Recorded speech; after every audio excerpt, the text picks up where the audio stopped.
Hello students, welcome back to our online class, and this is Mrs. Radhi and I am handling Bio-Zoology classes for you, right?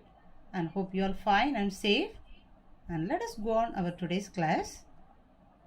Hope you have been discussing and watching the videos from the chapter 5, that is molecular genetics, right? And today also we are going to continue the same chapter, that is molecular genetics. And today we are supposed to discuss one new topic, that is regarding protein synthesis, right? So in our body there is a lot of protein is available, and which is playing this lot of roles in our body, even including the protein is responsible for hereditary nature also. Fine. So let us see this, how this protein is synthesized, right? Actually, this is one of this long and vast process. So overall, this process or the central dogma for this process is given here. That is, the DNA will be converted as RNA, and the RNA will be synthesized as protein, right? So this is one formula for protein synthesis. So this is the central dogma or basic for protein synthesis. So protein is synthesized from the DNA, right? So this DNA undergo replication process.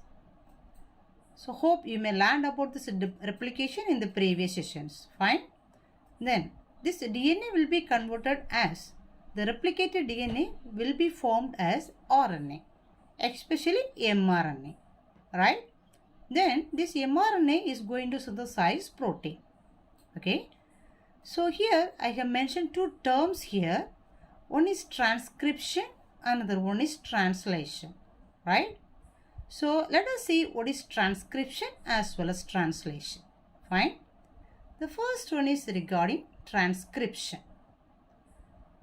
The process of copying genetic information from one strand of DNA into RNA is termed transcription. Have you got the point? So what we have discussed here is mentioned as a definition. So what is transcription? So this DNA undergoes replication. When it undergoes replication, the DNA strands will be produced, right? So from the strand, from one of the strand, this RNA will be synthesized, right? So that process is known as transcription. Okay. So in the last sessions, clearly you may learn about this transcription process, right? So anyhow, just once we can recall this basics of this transcription here, right? So of course this is this two strands for DNA, right? And so DNA is a double-stranded structure. It consists of two strands. So one strand starts from 3' to 5' direction, and the opposite one starts from 5' to 3' direction, right? Okay. Then one of the strand is this coding strand, and the opposite strand is the template strand. Okay. So here only, from this DNA only, actually RNA will be synthesized. Okay. So this process includes mainly three steps, that is initiation, elongation as well as termination. Okay. So the initiation is begin by this promoter sequence, right? And this elongation process takes place. The process continue here in the template strand. Then the process may end in the terminator region, right? So by this process, transcription process, the DNA is going to synthesize this RNA. Okay. So that is regarding this transcription. Hope you may learn elaborately in the previous session. Okay. And this session we are going to discuss about this next process regarding translation. Okay. So what do you mean translation? So mRNA or RNA is going to synthesize protein now. That process is known as translation, right? So let us see how this translation process takes place and what are these things is helping for this process. Fine. So let us say this definition for translation, right? Translation refers to the process of polymerization of amino acids to form polypeptide chain, right? So actually what we said for translation, here we said DNA is converted as RNA, especially it is mRNA. Then mRNA is translated as protein.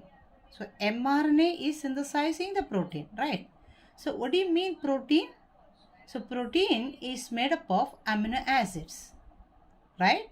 So amino acid, each amino acid is linked with one another by peptide bond. Okay, hence these proteins are known as polypeptide chain. Since many peptide bond is there, peptide bond is linking the amino acid, connecting the amino acid. Hence this protein is known as polypeptide chain. Since here it is given as polypeptide chain, don't be confused. Okay. So what is the process now?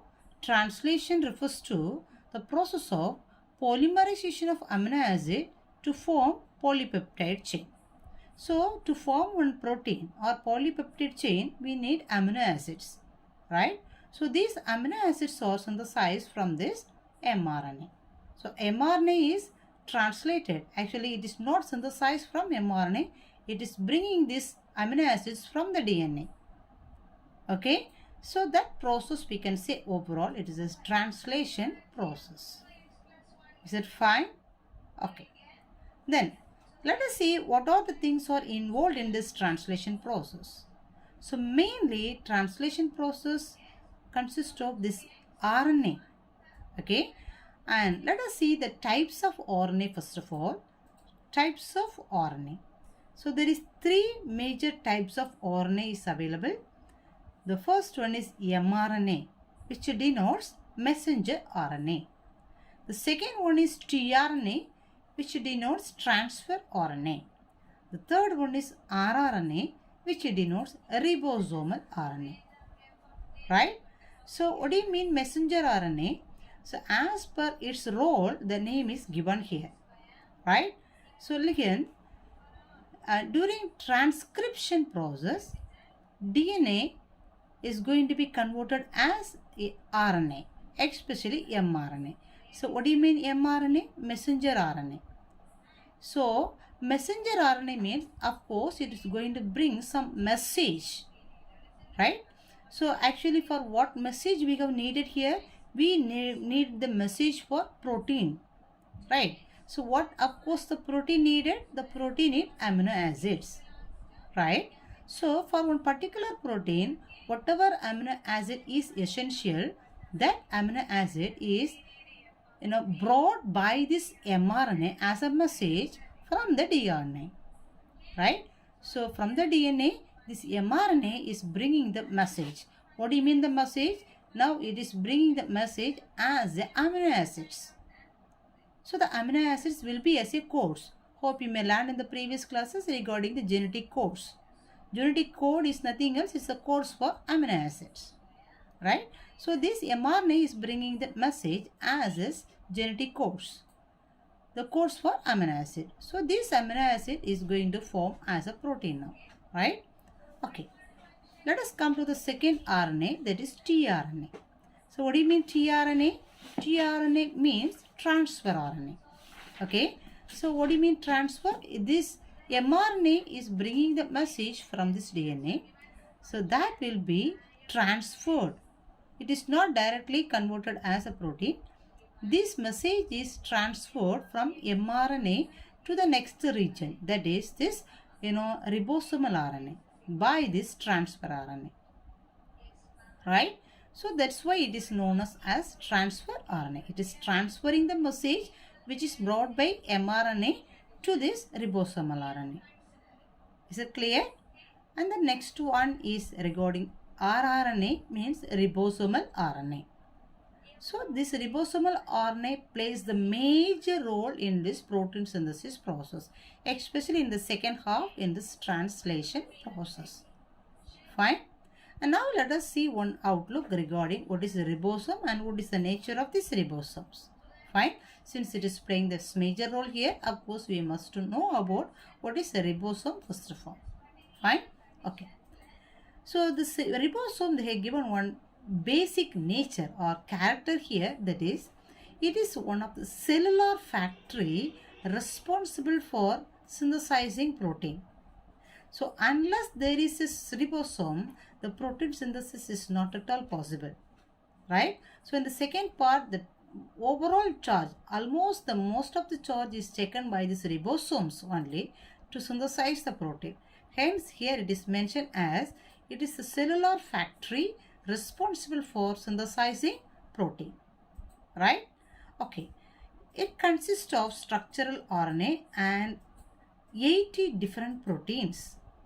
So this RNA, of course we have mentioned it is a ribosomal RNA. So they said this ribosome consists of this RNA, right? Plus it consists of 80 different proteins also. Okay, then if you go as a structure of these ribosomes, it exists in two subunits. It consists of two subunits. The subunits are large subunit as well as smaller subunit. Okay, let us see the structure of these ribosomes now. Fine. So these ribosomes are present in prokaryotic cells as well as eukaryotic cells also, right? But the structure of these ribosomes may vary in prokaryotic as well as in eukaryotic cells, right? And let us see the structure of these ribosomes. As we said, the ribosome consists of two subunits. One is the smaller subunit, another one is a larger subunit. Okay, and especially the ribosomes which is present in the prokaryotic cells are known as 70S ribosomes. 70S type ribosomes. Fine. Okay, and here it consists of these two subunits.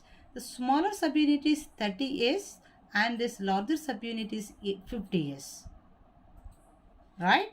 Okay, and the next one, the ribosome which is present in this eukaryotic cells are 80S type. Okay, so here also it consists of these two subunits, that is smaller subunit as well as a larger subunit, and the smaller subunit consists of 40S and larger subunit consists of 60S. So here this S denoted as sedimentation coefficient. So it is noted as here as S. Fine. Okay. So now let us go for some terms which is related to this process, translation process. Fine. So the first one is regarding, reading frame. The first one is regarding reading frame. Means, if you take the structure of this DNA, of course we know DNA consists of double strands, right? And if you say the structure, the strands, both the strands consist of bases. Am I right? So these are all the basic for DNA structure. I hope you may learn about the structure of this DNA in the previous session, right? So it consists of double stranded and the strands consist of this bases. Of course, along with this it consists of the sugar substance plus phosphate substance, right? Now we can come for these bases, right? So these bases, arranged. Actually, these bases, as we said already, these bases will be arranged as a codes. So these codes also will be as a form of triplet codes. So why it is mentioned as a triplet codes? Because 3 codes will give 1 amino acids. So 3 codes are responsible to produce 1 amino acids. So each amino acid consists of 3 codes, right? So that's why this will be formed as a triplet codes. Okay, so this is arranged as a codes. So the bases, either in the DNA or in the RNA, the bases will be arranged as a codes, right? So this is known as reading frame. Okay, so what do you mean reading frame? So this codes or this basis of this either DNA or RNA is arranged as a codes, right? So that is known as a reading frame. Okay, and the second term is open reading frame, right? Open reading frame, or it is shortly known as O or F. Okay, so open reading frame in the sense, so if you take this any DNA or RNA, so the starting codon, if this template may start from, the starting codon will be as a AUG, right? So it will be always as a triplet codes, the codes for amino acids. Don't forget that. Okay. So the always the starting codon is AUG. Okay. So from a ABG, so for each 3 codes may denote 1 amino acids. So continuously this codes will be formed here, right? That is known as open reading frame. Is it clear? So this frame starts from the starting codon AUG and it will be continued as a triplet codes. For each codes, each triplet code is responsible for 1 amino acid. Is it clear? That is open reading frame. Fine. And here one more thing we have to mention. So this code starts from the starting codon, and of course whatever codes is here, this starting code from whatever codes here, everything is going to form protein, of course. So it is going to form a protein. So that codes are known as open reading frame. Okay. Then the next term is regarding translation unit. Translation unit in the sense, if you take, for example, if you take one mRNA, so this is mRNA, we can consider it's this one strand, a single strand is there, it starts from 3' and end with this 5', right? So if you take one mRNA strand, it consists of, in the beginning it consists of start codon, right? Then of course in the center polypeptide codes are there. Have you got the point why it is mentioned as polypeptide codes? Because polypeptide means it is protein. So what it is mentioned as polypeptide codes, this is the codes for protein. Okay, so the first starting code is start codon is AUG, right? Then and finally it ends with the stop codon. So stop codons, 3 codons will be there. One of the codon we can say as UAG, right? So this unit, where it is starting, start codon, then polypeptide codes plus it end with the stop codon.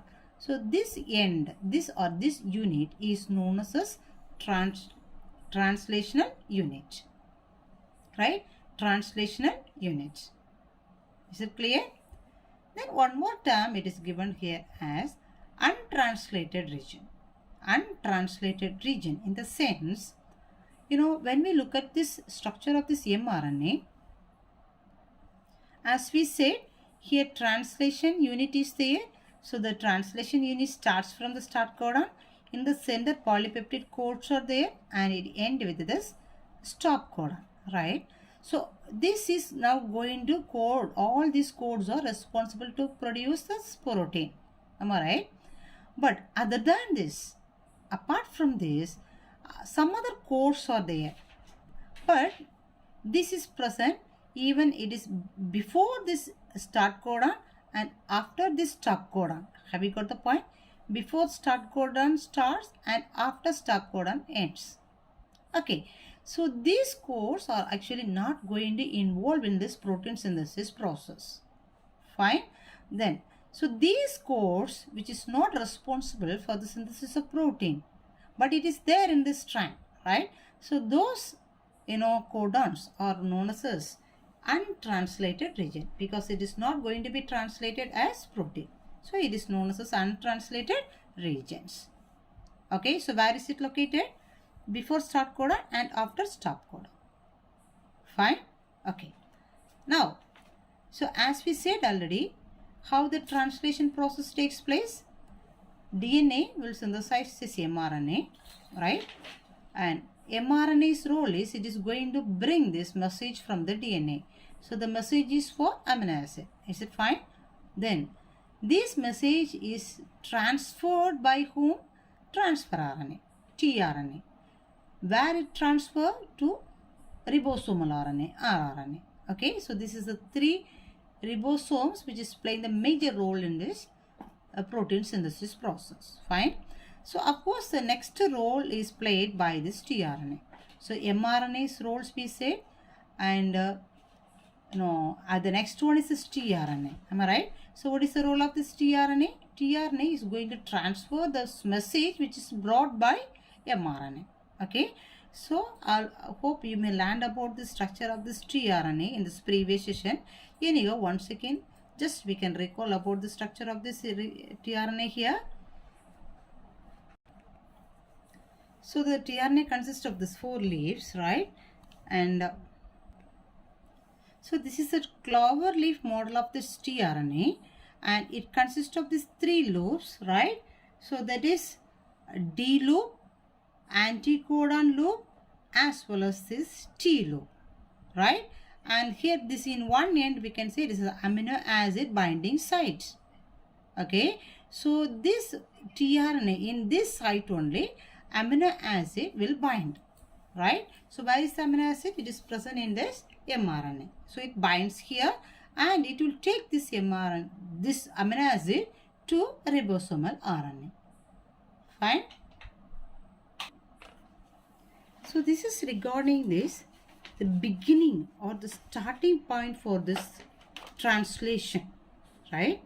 So as we said already, so the tRNA is going to bring this message.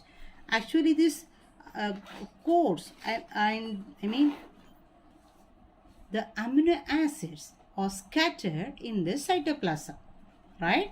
So it is synthesized in this DNA which is present inside this nucleus, and this amino acid is scattered in the cytoplasm, right? So these cytoplasms, from the cytoplasm, this tRNA is going to collect these amino acids, right? And especially, as we said here in this mRNA, the starting codon is AUG, right? So in this starting code only, this first tRNA will bind. So each tRNA is bringing one code, right? And here this initiation code or initiation tRNA, the first tRNA, we can say as a initiation tRNA, because this tRNA is going to bring this initiation code, that is methionine. Okay, so if it bring this methionine only, it could able to bind with the starting code AUG. Okay, so this tRNA is collecting this amino acids from the cytoplasm, and especially the first tRNA, that is known as initiation tRNA, has to bring methionine. This is the beginning amino acid, starting, right? So this methionine will bind here in this amino acid binding site. So unless it bring this methionine, it cannot bind with this starting code as AUG. Okay, so this is the point we have to mention here, especially for prokaryotes, right? Here this methionine will be as N-formyl methionine. N-formyl methionine. Hence it is marked as F-met. Formyl methionine. Hence it is mentioned as F-met. Fine. Then eukaryotes, it is not M-formyl methionine. Here it is normal methionine. So it is mentioned as only MET. But in case of prokaryotes, it will be here in the starting code, it will be mentioned as F-met in this initiation tRNA. Okay. Then one more point we have to mention here, that is, in prokaryotes, in mRNAs, one specific region is there beyond this. So normally we can say starting codon is there and termination codon is there. Then in the center polypeptide codes are there, and up before this AUG, as we said, untranslated region UTR is there, right? And here also after termination region, UTR, untranslated regions. What do you mean? Do you remember? This is not going to take part in this protein synthesis. Fine. So after this, preceding AUG, before AUG, it consists of other specific region in prokaryotes. So here only now this ribosome is going to be bind. So where this ribosome is binding with this mRNA, that part only the protein synthesis takes place. The process of protein synthesis we will discuss. Fine. Okay. And especially in this site only, in this prokaryotes, the ribosomes bind. Okay. So in that site, this site as well as this 16S subunit of this ribosome has one link. It will bind there in one specific site. So this is a ribosome subunit. Here large unit will be there. Understand? So here this site has the bind with the specific site of this 16S small s ribosome. Okay, small unit ribosome. So this site where it has the bind with this specific site and the 16S ribosome is known as Shine-Dalgarno sequence. Shine-Dalgarno sequence, or shortly it is mentioned as SD sequence. Okay, so these ribosomes are actually, it will be inactive before this translation process starts, which means, as we said, this ribosomes consist of two units, smaller subunit as well as larger subunits. Fine. So if this translation process begins, these smaller subunits as well as a larger subunit will combine together, unite together to start this process. Until that, it will be separated each other and it will be as in an inactive form. So during this translation process, first it will actually it will attach. That is its beginning process for translation, right? So till now we have explained about this, the basic things or the terms which is required for this process of this translation, right? And in the next class we are going to discuss how the translation process takes place with this mRNA, tRNA and ribosomal RNA, right? So this complex may form to form this or synthesize this protein as single units like amino acids. Fine. And that we are going to discuss in the next session. So until that, please students, you watch this videos completely and attend this Zoom class also, and you can use these videos for your reference, whatever doubt it is, and freely you can talk in this Zoom app also. We can meet in this next class with this next title. So until that, please stay at home and pray very well and be safe and watch all these videos. Please be active and do all these works very well. Fine. Pray very well. Thank you.